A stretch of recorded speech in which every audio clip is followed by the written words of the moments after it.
let's make some progress in some of the series that I'm in the middle of. Hello, welcome back to my channel. I hope you're all doing amazing. So for today's video, we are going to be hopefully progressing in some of the series that I'm in the middle of. So if you've watched my August TBR, you will have known that there are 2 books that I've included on that TBR that helps with this challenge, and they are A Court of Frost and Starlight by Sarah J. Maas and As Good as Dead by Holly Jackson. Now, this book does actually finish up the series for me.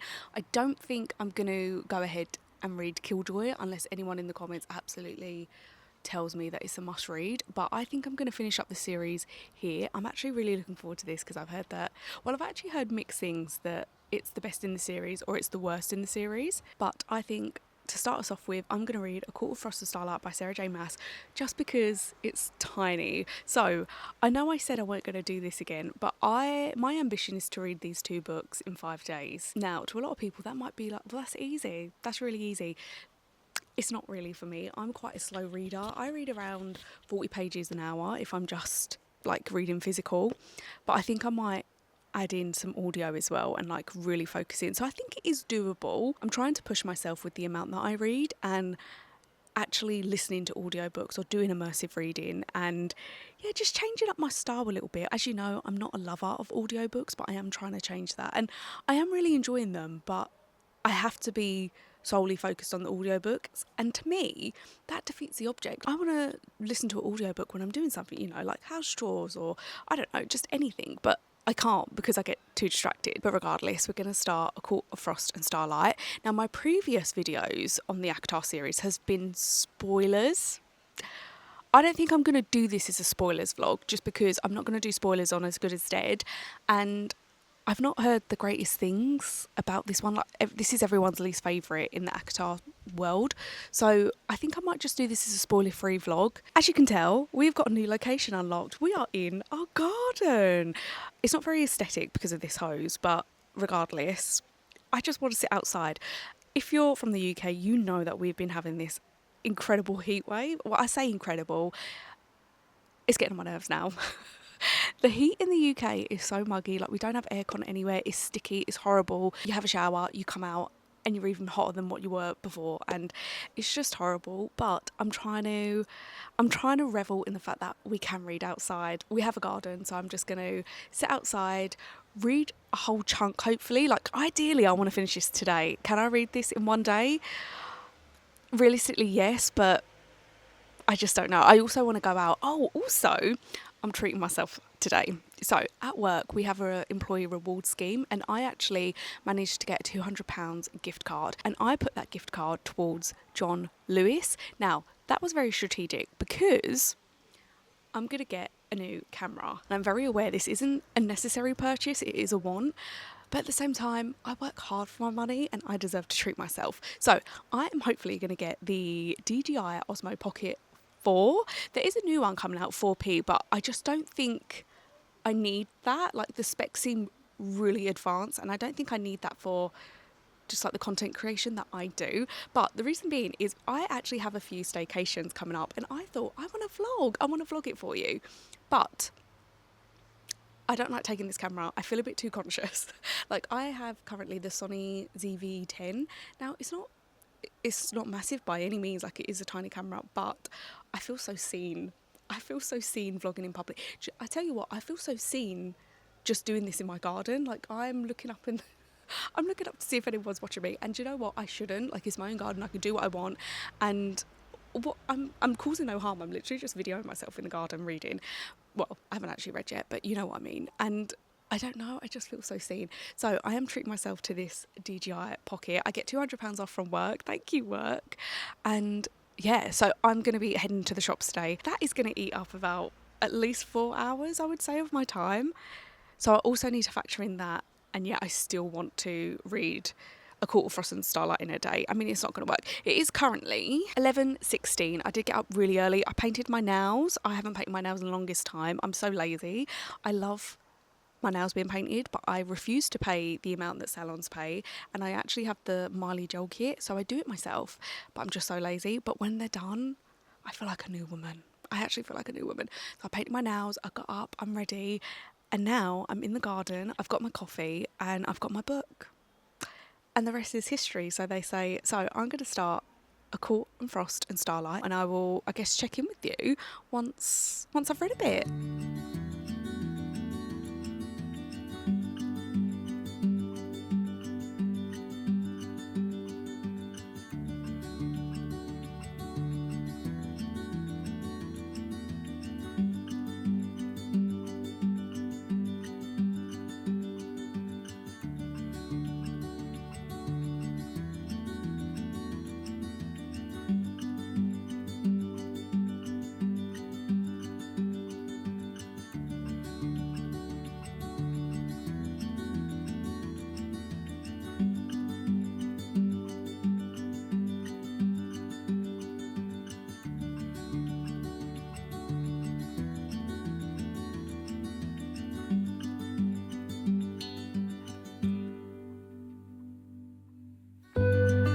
So I have read about 100 pages of this book. I'm on chapter 12.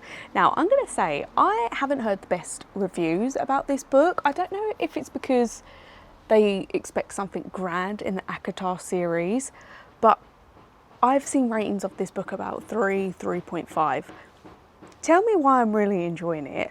Not much is happening plot-wise, no, but it's still really good. Like, I'm really enjoying myself. Like I say, I've read 100 pages. It's now currently 2:30. So you can tell how much of a slow reader I actually am, because I started about 11:15, 3 hours, 15 minutes, and I've only read 100 pages. But to be fair, I'm taking that as a win because I haven't hardly been on my phone at all. I've literally just had my phone on charge in the room, therefore I couldn't pick it up. I couldn't doom scroll. I mean, weird concept, but it makes you read so much more when you don't doom scroll on your phone. So not much is really happening plot wise with this one, but actually I feel like we're getting more into backstories of the side characters. I don't want to say side characters. I feel like everyone plays their part in this ACOFAS series, but like we are getting chapters in the point of view of Cassian and of Morrigan. And do you know what? I'm really liking it. It's a little bit different. It is very tame. Like, not much action's happening. Obviously we're still in the point of views of Feyre and Rhysand, and yeah, I'm actually enjoying the slower pace of not much happening. Do I feel like this is a filler book? Maybe. From what I've read so far, I feel like maybe this isn't needed in the ACOFAS, but I don't know because I've not read obviously the following books and what's going to be in books 6 and 7, but at the moment it does feel a little bit fillery, and maybe that's why people are a bit like, what is this book? But on a whole, as a book, I don't see what the problem is. I'm really enjoying it and I'm having a really good time. Maybe that's because I do like a character-based book rather than, I don't need it to be all plot, and I do feel like we're delving more into the characters here. So maybe that's where people have got an issue, but so far, so good. I can't complain. But what I also want to show you on camera is I have received publisher mail, and this one is from Electric Monkey. And I think a couple of weeks ago I did receive an email, you know, where you can request proofs and whatnot. I can't remember what I requested. I know I did request one, so I'm assuming it's this book. I think it might have been a YA book, but I guess we'll find out because I wanted to open it up together. So, oh, there is... Do you know what? I get so excited when there's more goodies than just a book in there, and I think it's literally just posters, but I've just stopped because sometimes I feel like, what is my life? 2 years ago, when I wasn't even doing book-related content, I would never have thought that I would receive publisher mail, and the fact that I receive that now, it never ceases to amaze me. So sorry, I just had to stop there. Okay, look at that. From this, I believe I remember what I requested. I can't remember what the title was called, but I can see the cover, and I think it's like you can see the number of days until someone has to die, that sort of vibe. But regardless, look how cute that is. And the book, 72 Hours of You by Darianne Schramm. I hope I'm saying that correctly. Look how beautiful that cover is. I never want to film these coming across as braggy. That is never my intention. But I really do I can't believe this happens, you know? and I will never not be grateful, but I'm so excited to read this. So let me read you the blurb. So it says, 72 hours of you is worth an entire lifetime. 72 hours before someone dies, Sydney Hoffman sees a pink neon countdown clock over their heads. Seeing death's status updates in real time without being able to save anyone has left Sid closed off and cynical. Then she meets Peter Beckett. Optimistic and annoyingly gorgeous, Peter convinces Sid to wander NYC, looking for pink clocks and helping strangers live their best final hours. The more people they secretly help, the more Sydney believes that she can let go of her past and hold on to Peter instead. But nothing slips through your fingers like time. A heartwarming, heart-wrenching, life-affirming love story you'll never forget. Last year, I don't know if I done the review on this channel. I don't know if I read this before I started doing BookTubes content, but I read a book called Counting Down to You. I can't remember who the author was, I'm so sorry, but it had the same premise. The female main character could see basically a death clock on everyone's heads, but I liked it, I enjoyed it, but it didn't hit the mark. Like, some things were definitely missing. I felt the writing wasn't to my standard. That sounds really bratty, but like, I just found the writing, like the dialogue was quite bad, and with the situation that was happening, because it was quite a heavy situation, the dialogue didn't match, and that niggled me, and etc. So I had been after kind of that same plot where you can see a death clock above someone's head, and then I saw the blurb of this and I was like, yes, gimme, gimme, gimme. So I did request it. I'd never thought that I would get accepted, obviously, but I have, and I can't wait to read it. Oh my goody gosh, this has just fell out, which I'm assuming is a printed like plate to put on your book as the author signed it. That is incredible. That is incredible. But no, thank you so much to Electric Monkey for sending this to me. Now I'm gonna head back inside because I'm actually sweating like a pig. It is not nice. And I'm gonna read a bit more of my book. So hopefully, I reckon the next time I catch up with you, I might have finished the book. So I'll see you then. Hello, it is now the next day and I have in fact finished A Court of Frost and Starlight by Sarah J. Maas. Now, on Goodreads, and it's kind of the same on Fable, this has a 3.69 rating. I don't understand why it's so low. Like, I think I would rate this a 4-star. I was pleasantly surprised. I don't know why I was expecting the worst from this. Well, I do know why. It was obviously the ratings. But again, never judge a book by somebody else's rating. Only judge it by your own once you've read it. Because I thought this was a really sweet novella. Was there much action? No. Was it a lot of kind of character development? I mean, there was a little bit of plot development. I think I said in the previous clip, it felt kind of like a filler book. And while that is, yes, technically true, I do think maybe there are some points in here that might progress in the future books, if that makes sense. I'm just so surprised because I actually really enjoyed this. So if you're going into this book thinking, do I need to read it? Or like, it's got really bad reviews, just make the decision for yourself. I actually always thought that this was Nesta's book. I think because Nesta comes across a little bit, I mean, I think frosty is the only word. And obviously, because this is Court of Frost and Starlight, I just joined them up in my head with no prior knowledge. Like, I don't know, I just don't know why I always thought this is Nesta's book. Until Booksaurus, who I will tag in the comments below, I love her content, she was just like, by the way, nah, this ain't Nesta's. So I'm assuming Court of Silver Flames, something like that. I'm assuming that is Nesta's book. Happy to get one more book down in this universe and another book down in my monthly TBR. I actually have a really good feeling. I think I'm going to complete my monthly TBR this month. Even though I've got 7 books on there, I've said it in this vlog first, I'm going to complete all of my monthly TBR this month. So I did mention yesterday that I was going to go shopping to pick up a new camera. And I did. I've got it. I've got the DJI Pocket Osmo 4. I'm really excited. And I just really hope that it just makes me feel more comfortable vlogging out in the wild. This mic is the DJI, so I'm hoping it just marries up. So I didn't actually get the Create combo and whatnot because I just thought it's not worth the money because I've already got the mic. So I'm I'm very happy, very, very happy. If anybody does already use this, I would love to know your tips and tricks on what to do. I'm a very basic gal. I'm not great with technology.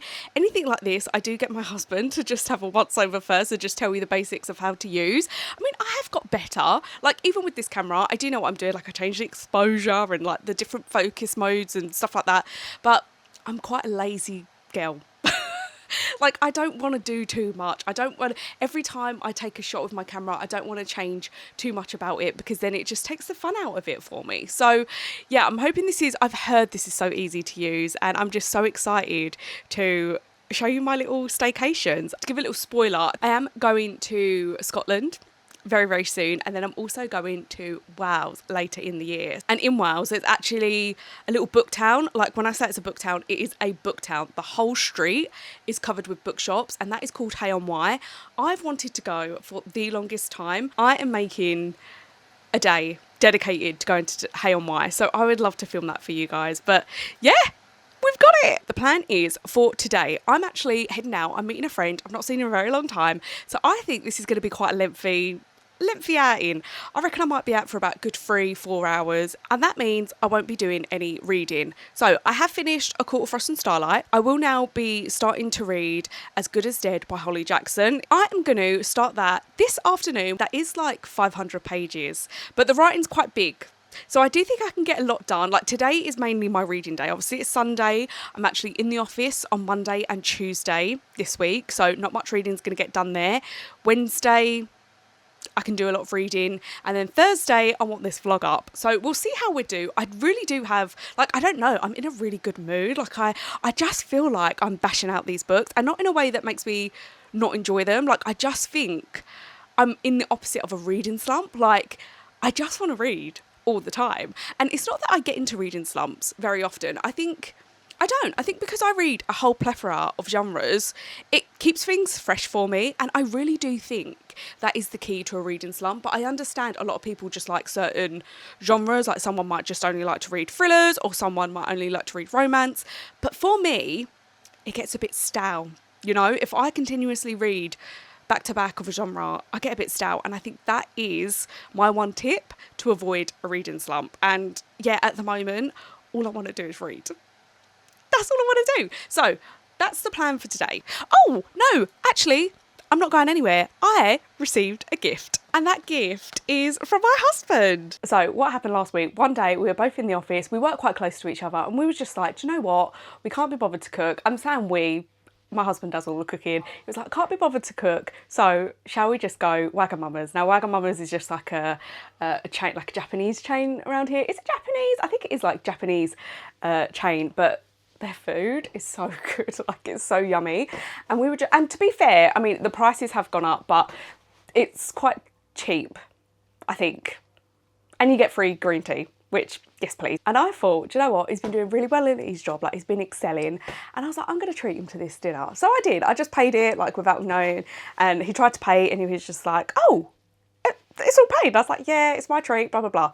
Anyway, little did I know, he then went on to my Amazon wish list and bought me some books. Now, this is quite chunky. I think there could be 2 or 3 books in here. It's definitely not one. So essentially, I didn't actually treat him at all, did I? Because he's just got his own back by buying me books. And actually, if there's 3 books in here, I've actually cheated the system, because that means he's actually spent more on me than what the dinner was. So maybe I should do that all the time. Maybe every week, I should like, should we go Wagamama's this week or anywhere and just pay for his dinner, and then I'll get free books. Okay, so I think there's definitely 3 books. And the first book is Rachel Harrison, so thirsty. Oh my God. Rachel Harrison is, I want to say, a horror author. I think a lot of people say she's a horror author, but sometimes it reads more like thrillers. But she has basically been doing the rounds on, I actually want to say BookTube as opposed to like BookTok or anything like that.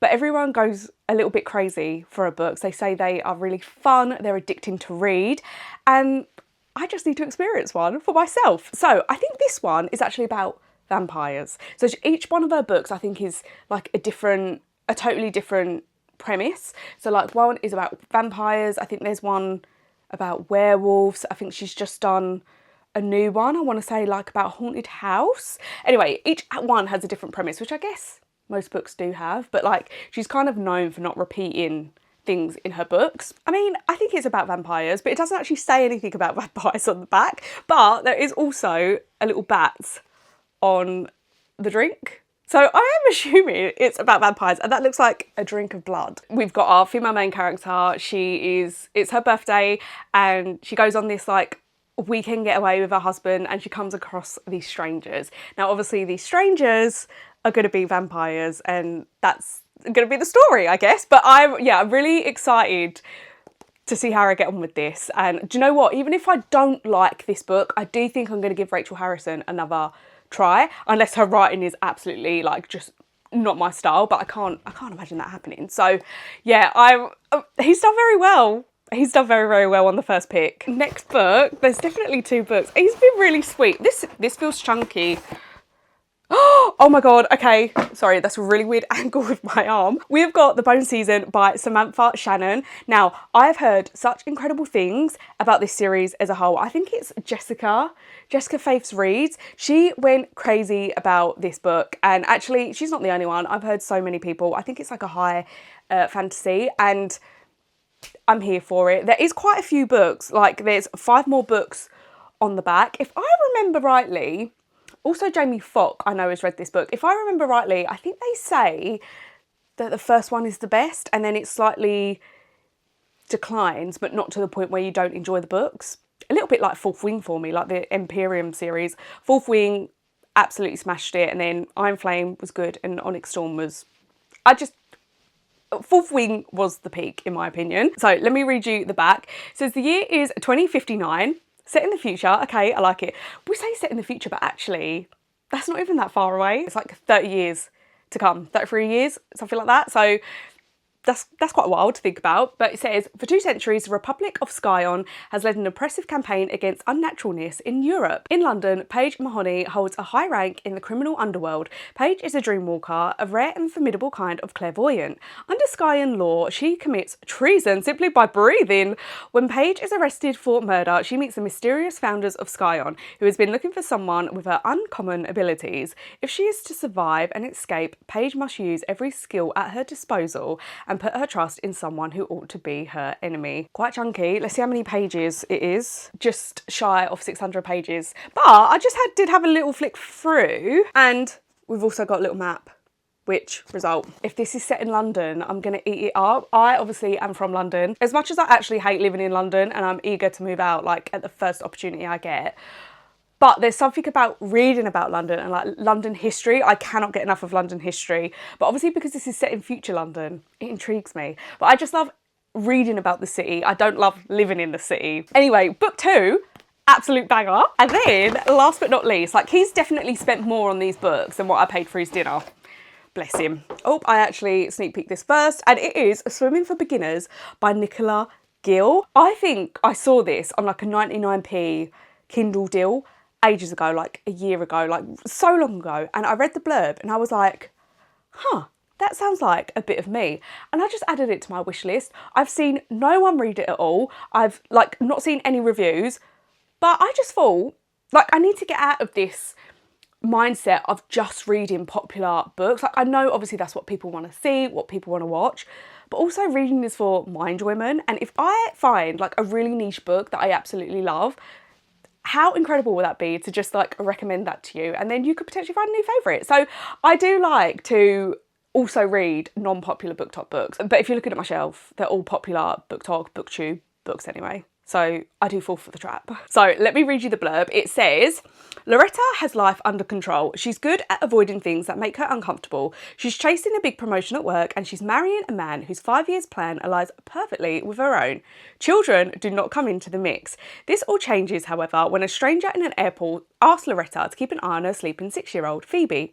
The stranger never comes back. Oh my God. Okay, yeah, this I'm starting to remember the blurb now. Loretta knows that Phoebe's life will change forever from that moment. So will hers.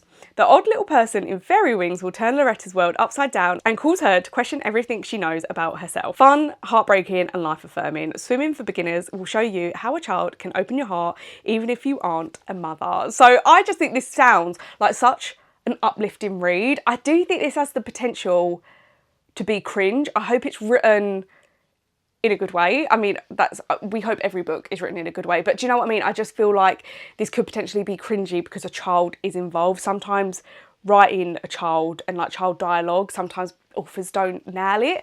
But I'm going to go in, fresh head, no, not going to think about the cringiness. I'm just going to ride the wave of this book. From that blurb, I do feel like this is going to be like a really great, uplifting literary fiction, and you know, a feel-good one as well. I'm really pleased. My husband done really well with his picks. And just to premise, like my husband has no idea about books. He doesn't really read. Like I try and make him read, and he sees a book and he goes, that looks quite good. But then he'll read that book and then he will then go the rest of the year not reading. And then he'll go into a Waterstones with me and he says, that sounds quite good. I'll buy him the book. And he'll read that and then he won't read for a year. That's his kind of personality trait. He likes to just basically play chess. All he does is play chess, and that's fine, you know, intelligence. So I am incredibly impressed with the books he's chose. And I just feel so lucky. I've got a good husband. I do. I mean, I know we all say that, don't we? But I do feel like I've picked a good one. Or should I say, faithful that he picked me. Now, after that, I'm actually meeting my friend in 20 minutes. So I might just have a little chill. I might just doom scroll a little bit on my phone, meet my friend, come back and reconvene with you when I start As Good as Dead. So I will catch up with you in a bit.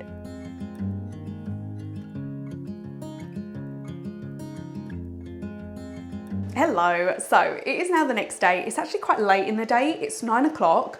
I was in the office today, so I got home quite late. I came home, done a workout. Now I'm laughing because I don't really do workouts. I don't really go on diets. I don't exercise. I am very lazy. I think I've said that before. I'm very lazy, but I'm just getting to a stage where I feel like I want to try and be a bit healthier. It's not even that I want to lose weight. I mean, that is an added bonus because I've got a little bit of a tummy, but it's not to the point where like I'm upset.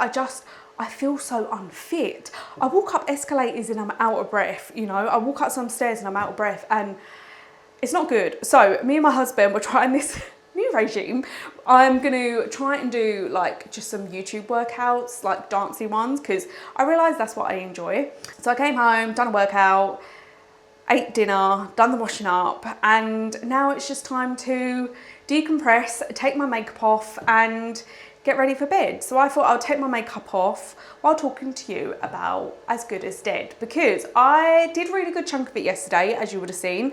I've also listened to quite a bit on audio today. Now, I say quite a bit. I think it's only like 3-4 chapters, but guys, I'm really upset to say this. I'm not sure I'm enjoying it. Or it's not that I'm not enjoying it, I just don't know. I think I was expecting more, because I'm currently on chapter 13, around a page 120, I think. Nothing's happened. Like, I think chapter 10 is when we start to get to the crux of what this book is going to be about. But I'm sorry, chapter 10, I want that in like chapter 3. And I know Holly Jackson, like she's given us snippets of what happened before in the previous books, which obviously is nice because you do forget, especially me, I don't read series back to back. I don't know if I'm bored or not.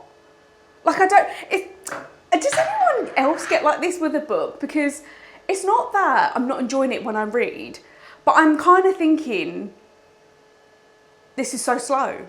Like, this is so slow. I want something to happen. 100 pages of this book so far could have been knocked out. Like, that could have been edited, and this book could have been 100 pages less. Obviously, I can't really say too much about the plot because it's third in a series, but I think we're delving more into like Pip's mental state at the moment, which I think is good. Sorry, I feel like this is really distracting, but I just want to get my makeup off. But I think it's good that obviously we're seeing how the events of the previous 2 books have affected Pip, because actually it shows you that she's human, and I'm just glad that I'm seeing a human side to Pip. But this is too long now. Like, I need some action. I want to see how this is going to get resolved. And also, like, I mean, I don't know what the ending is. Obviously, I've not got there yet. But I don't know if this is just going to be like a copy and paste scenario. Because number 2 was a copy and paste scenario of number 1, but like obviously told in a different way, and it's like a different situation. I think I'll be very upset if it's the same for book 3 and it's literally just a copy and paste situation of book 1 and 2. But then I am thinking the culprit, it has to be someone that is in the previous 2 books, and it's going to be a copy and paste. I don't know. I don't feel like my thoughts are making any sense. But I would love to know if anyone else has read this book and like if they feel the same. Because I have actually heard very mixed reviews of some saying that this is actually the worst book in the series, and some people are saying that this is like the best one in the series. And at the moment, I feel like I'm on the former side, because unless something absolutely spectacular happens, this ain't the best in the series. Like at the moment, number 1 is best in the series for me. As I mentioned before, I have been listening to this today on audio, Spotify, not Audible. I am listening to it on Spotify, and I have to say I'm really enjoying it, and I'm really liking the narrator. I have actually cancelled my Audible subscription. To be fair, I'm quite cheap, and I was only on it because I was getting discounted. So I got like the 3 months free, and then they basically, because I was about to cancel it, they basically was like, oh, have another 2 months or 3 months or whatever it was at half price. So I was just like, okay, yeah, I'll carry on for half price. Can I just let you in on a little secret? I've not listened to a single book that I've got on Audible. So even though I got suckered in with the free subscription and the discounted prices, I've not listened to a single book on my Audible. And I've realised that I actually prefer Spotify audiobooks over to Audible. And the reason is I like to chop and change. So I like to listen to audiobooks like when I've got a free spare minute here and there. Like I say, I've listened to about 4 chapters today. I'm now going to get in bed and read physically. So then when I then next want to listen to an audiobook, I can. And because it's done on hours, I'm technically saving audiobook time. Whereas with Audible, you have 1 credit for 1 full book. And I'm like never actively going to listen to an audiobook over like the books that are on my TBR, because on Audible I've used the credits on books that I haven't got already, because I thought, oh yeah, what's the point of buying it on a book that I've already got, blah blah blah. I'm never gonna listen to them.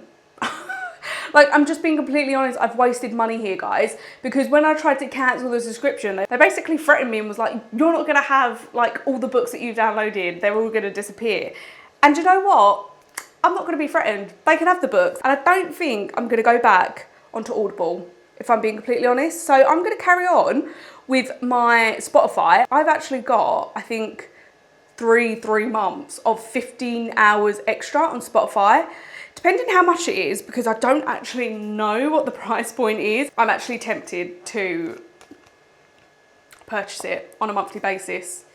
Or people talk about BookBeat, but I'm not really delved into BookBeat. But yeah, I just food for thought. So like, if you can't, and honestly, I think I'm getting into audiobooks because I'm following the stigma, guys, because I thought if I'm listening to an audiobook, I'm not going to listen to it on times 1. I want to listen to it fast, you know, because so many people listen to audiobooks on fast and blah, blah, blah. That's why it's not going in my head. So I've actually dialed it right back. I normally listen to my audiobooks on 2. 1.75, sometimes 2, you know, in between that range. I've dialed it back to 1.25. Now, a lot of people might be listening to this and thinking, what the hell, that is so slow. And yes, it is quite slow. Slow enough for me to not get distracted and it to go in my noggin. So, another tip, if you feel like audiobooks are not for you, crank down that speed. And it might just be for you. So I know I've gone on a tangent once again, but I just thought it was like really interesting. But yeah, Audible, I'm not impressed actually. And I mean, I get it because, well, actually I don't get it. I mean, I do get it because I haven't actually paid full price for Audible.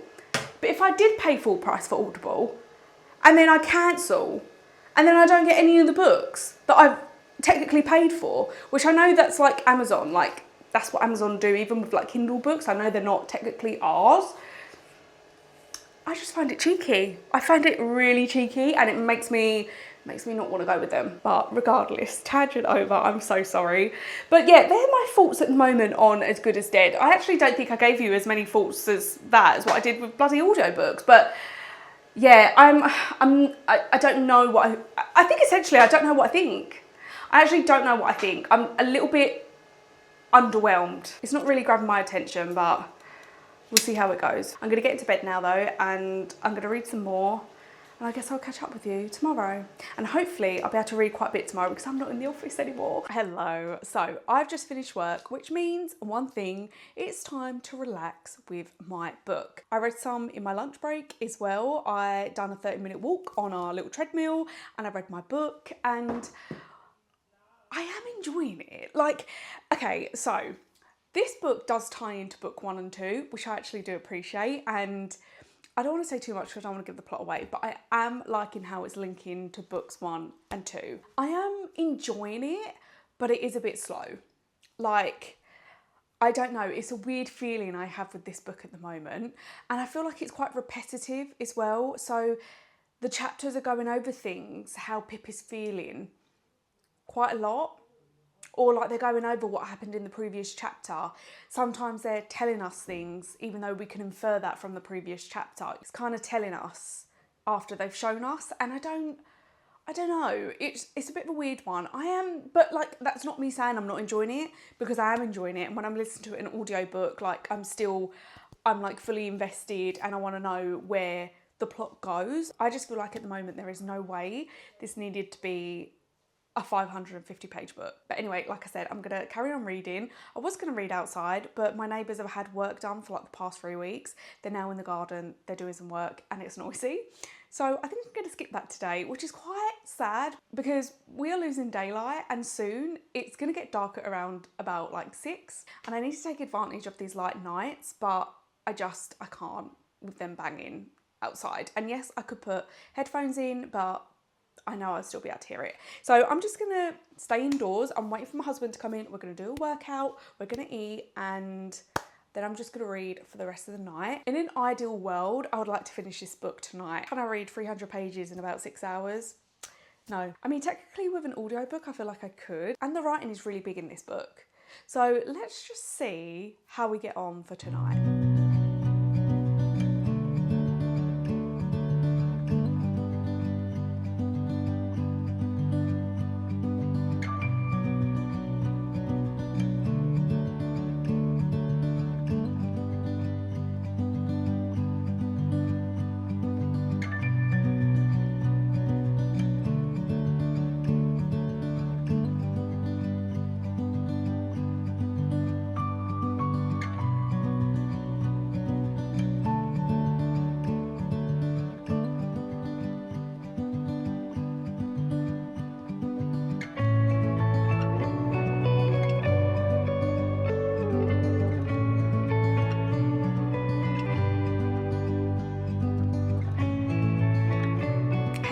So it is now the next morning, and I am coming on to say that I finished As Good as Dead this morning. So I did read a whole chunk last night, and then I finished the rest on audiobook this morning. I actually listened to a lot on audiobook as well last night, but I don't know what I think. I think I'm going to rate this a 3.75. That might change though. That might change to a 4, or that might change to a 3.5. I really don't know where my thoughts are sitting at the moment. So I think earlier in this vlog, I said, I hope this book isn't the same as books 1 and 2. And I felt like it was a copy and paste. This was not a copy and paste of books 1 and 2. Not at all. To the point where I don't know if I like the direction that it took. I just don't know. I'm so conflicted. I don't feel like a book has ever made me feel like this. But basically, so as I mentioned before, the beginning was really slow. So page 1 to 100, I mean, that's, it was just a lot of filler, maybe telling us about, what happened in books 1 and 2 to give you like a little bit of a refresher, because a lot of the information in this book does correlate to books 1 and 2, which again, I appreciated, and, made your juices flow a little bit. Do you know what I mean? Like, because you can remember this, you remember that. And then there was a small mystery, but that mystery got tied up in a neat little bow by the halfway point. Now, obviously this is a chunky book, 550 pages. So to tie up the mystery aspect at halfway was a bold move, in my opinion. I can totally see why people rate this 5 stars. I can totally see why people absolutely love this, because it is so different to book 1 and 2. But personally for me, I think it's a little bit too different. Now, a lot of this book is about Pip's mental state, and I actually think that is like the major theme in this book, and that correlates to how the second half played.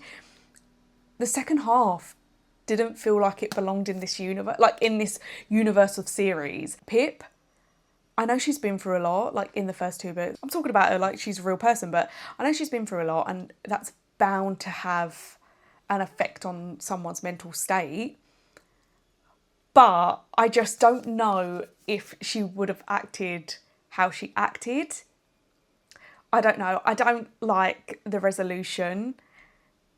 Oh, I can't say much because of spoilers. You know what? I'm going to do a little spoiler bit of the ending. I will put the timestamp on the screen that you skip to if you don't want to hear anything. Like, these are going to be major spoilers. So please do skip in 3, 2, 1. But essentially, Pip killed a serial killer, right? And not in a defense mode, basically in cold blood, which I guess it's because of like her mental state. That's what I'm kind of inferring from this book. That's why she killed this man in cold blood. But I just don't feel like Pip would do that from her personality in books 1 and 2. And maybe it is trying to say that, like, you know, hard times, these traumatic events can really change a person and can change their mental state, which I completely agree, it absolutely can. But what didn't sit right with me is she framed somebody else for this murder. So she framed somebody else for this murder, and essentially in like a tit for tat scenario, because this person did do some really bad things. Yes, granted. Has he killed a man? No. Should he go down for murder for that? Morally, I don't know how I sit with that. And maybe that's Holly Jackson's point of the book. Maybe it is to make you think. I just don't know. So that's why I don't know where I stand on my rating, because I don't know if this is a really silly book or maybe it's like a really clever book because it's making you think about what could happen in these scenarios. So that's why I've just left it on a 3.75. I think I just need to sit with this and like be with my thoughts. It's not going to go higher than a 4. Also, I feel like, yes, Pip is clever, we get that. She is a very intelligent young lady. But for crime, I feel like there was a lot of plot holes. You know, like the police have got access to so many ways of finding out things. Like, for example, very, very minor spoiler, but emails. She changed an email password. I feel like police would be able to track down when that email was changed, or they'd be able to get onto the email provider and ask them when did this person change their email password. And little things like that I think it was supposed to be like really clever, but actually in my head as a adult reading this, because I know this is supposed to be YA, but actually it doesn't really read like a YA. I feel like this is written in a bit more of a mature way, which is lovely. But I think as an adult, there was way too many like plot holes in crime aspect and like forensics, like what can be picked up, what the police can find out, etc. And that was just kind of glossed over. And I just feel like that would have impacted the end result. I mean, if they had a good police department on the case. There were a few bits that were just like niggling at me throughout. But would I recommend this series as a whole? I think I would have to say yes. As much as I'm saying there was flaws in this book, which absolutely there were, I really did thoroughly enjoy it. I was invested, I was hooked. Yes, it was a bit slow, but I really wanted to see how this series wrapped up. I don't know if this one is my favourite in the series just because it was so different. Like, I just don't know where I stand. I definitely would say number 2 is my least favourite, and then it's a toss-up between book 1 or this one. If you wanted to be Miss Marple, you absolutely can, or you can read it like me and just be here for the vibes. But I would recommend. And on that note, I think I'm going to leave this vlog here. If you did get to the end of this one, thank you so much. Like, I feel like this is going to be quite a long one. I've just gone on little rambly tangents for some odd reason in this vlog, but I really appreciate you. It would mean so much to me if you could like and subscribe if you did enjoy this video. I would love to have you talk all things books. I would love to know if you're in the middle of any of these series, ACOTAR or A Good Girl's Guide to Murder. What are your thoughts? Where are you currently? I would love to talk to you all in the comments, and I will hopefully see you in the next one. Bye.